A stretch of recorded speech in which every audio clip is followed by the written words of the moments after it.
Hello friends, this is Sam Cheney reporting for WeaponizedNews.com. Today's April 13th, 2017. And it seems like talk of World War III between China and the United States has de-escalated. And World War III between Russia and the U.S. has de-escalated. But the United States is showing its military strength. Drudge Report. Trump drops mother of all bombs on ISIS. Targets cave hideout in Afghanistan. First time used in combat. And of course we have North Korea with Kim Jong-un constantly shooting off missiles, doing nuclear tests, threatening the United States and our allies. Showdown, North Korea, Pentagon can move first.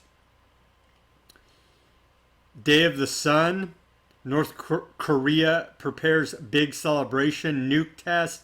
Japan warns of sarin tip missiles. China flaunts military might on state TV. Trump's approval rating up to 48%. Let's take a look at the mother of all bombs that was dropped on ISIS in Afghanistan March 11th, today. 2003 marked a milestone in military history.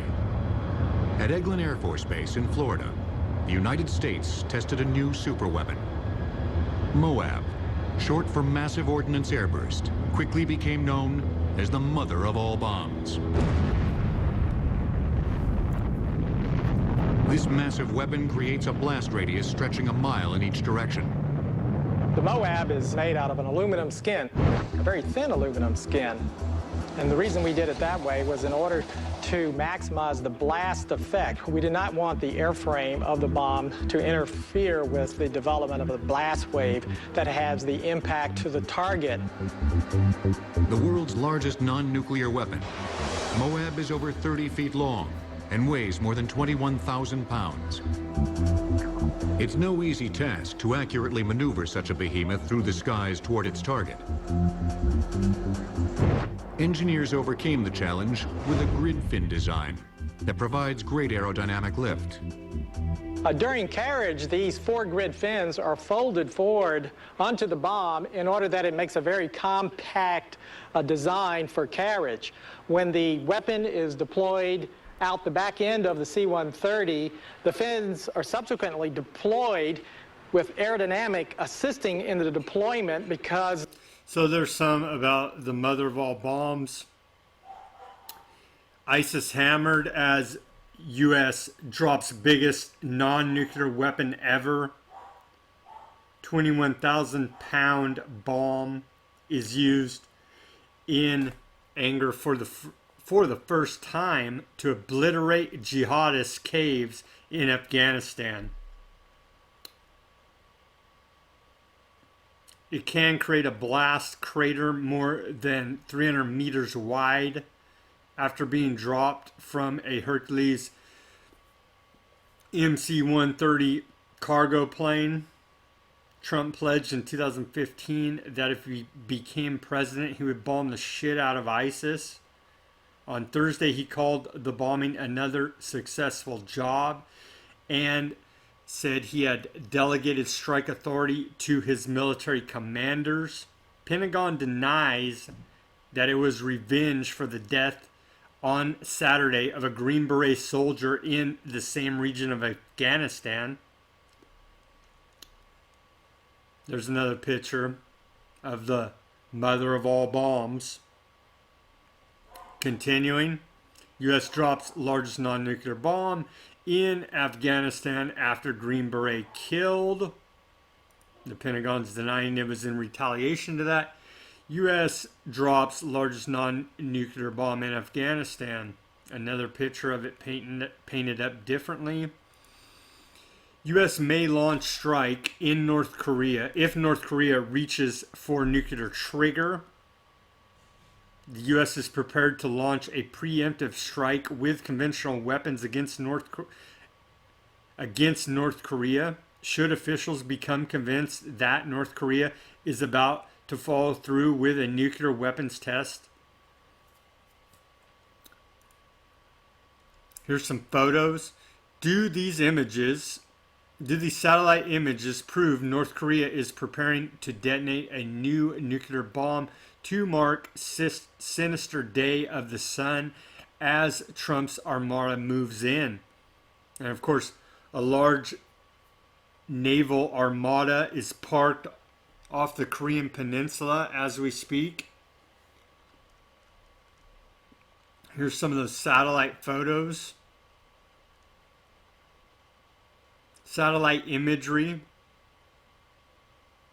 of the test site appear to show vehicles parked around the northern portal. It's hard to see here, but supposedly we have satellite images saying they're preparing for a nuclear test. Continuing. China warns against force as North Korea prepares celebration. So China is warning now. Kim Jong-un tests the West. He is preparing to detonate a nuclear bomb in a tunnel to mark Day of the Sun, celebrating birth of North Korea's founding father Kim Il-sung. Foreign journalists visiting North Korea have been told to prepare for a big important event. North Korea may be capable of sarin-tipped missiles, warns Japanese Prime Minister. Let's hope that China uses its military force to make North Korea stand down, and the U.S. doesn't even have to get involved. China flaunts its mightiest missiles on state TV as Beijing urges North Korea to give up its nuclear ambitions amid growing military tensions. China's Central Television yesterday revealed footage of deadly weapons. One of the missiles, said to be FDF-21, is dubbed the Killer Aircraft Carrier. Program also reported on the intense mock battles by the Chinese army. Tensions are high, with North Korea warning of a nuclear attack on the United States. China has urged Kim Jong-un to halt his nuclear program in exchange for greater protection from Beijing. Here's some of China's military propaganda on their state-run TV. A show of military force to North Korea and the rest of the world. Some photos of the Chinese military here. Tanks, missiles. Continuing. U.S. may launch preemptive strike again on North Korea ahead of nuclear test. And ABC reports CENTCOM after U.S. drops the mother of all bombs on ISIS targets in Afghanistan. U.S. will continue offensive operations until ISIS is destroyed.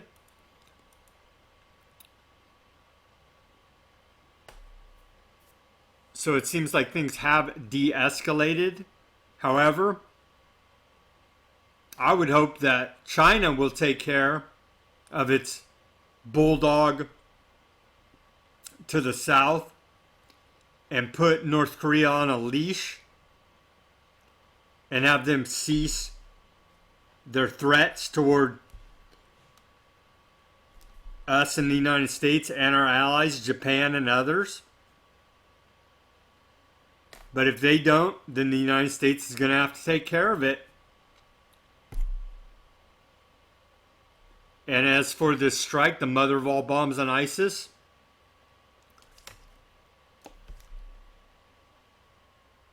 we know that ISIS, Al-Qaeda, the jihadists, were created by the West, by Western intelligence agencies, the CIA, MI6, Mossad, and others. We need to end this perpetual war on terror. These jihadists are out of control. Who knows if we can get them under control? I seriously doubt it. But this is Trump making good on one of his campaign promises to wipe out ISIS. We cannot start another protracted ground war in the Middle East or in North Korea for that matter.